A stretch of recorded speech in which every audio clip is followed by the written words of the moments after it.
Water is not the only thing that's entered Aura Nightclub on Granville Street from the Howard Johnson SRO above. So this is a ventilation shaft that goes up to the outside exterior of the building. Last August, bar owner Alan Goodall's general manager crawled up to an unusual intruder. There's a small little ventilation, and he's dropped his body down through here. Vancouver police received a report of someone seen going into a duct about 25 centimeters wide on the roof of the building on August 27th.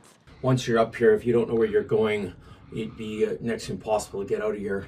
It was hard to believe, he says, while police could not confirm it actually happened. We got a couple of ladders you got to go through here. 2 days later, firefighters were called for a potential entrapment. He's going to be coming down. A crew there was probably pretty surprised to see and actually find a person who was in there. Lo and behold, Stuart was up there. The Lugat resident was talked down and able to wiggle himself out of the vent unscathed. How they got there or why they got there, I think that's probably a better question for VPD. A close call for you. Absolutely. Stuart Holcomb believes he was stuck for a day and a half. It was scary. I was scared, but I didn't know what to do. Someone was out on the roof, so I went out there to help them clean the debris off there. Some of the stuff fell in this hole that's an air vent, I guess. And when I tried to reach down and get it, I thought I could just go down head first and I would fit, but I didn't, and my arms were pinned behind me and I was stuck. I was told that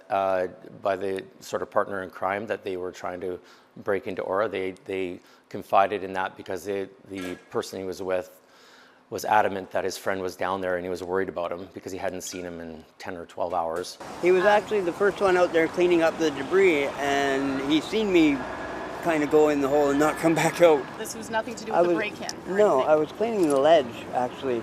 This is his shoe. There was also a drill that was up here. Months later, Goodall says the vent remains unsealed and a safety risk. The thought of someone dying up in my attic, not knowing they were there, and it seems to me it's a fairly easy fix to prevent it from happening, and so far nothing's been done yet. Holcomb grateful he was rescued. Thanked him profusely, yeah. Kristen Robinson, Global News.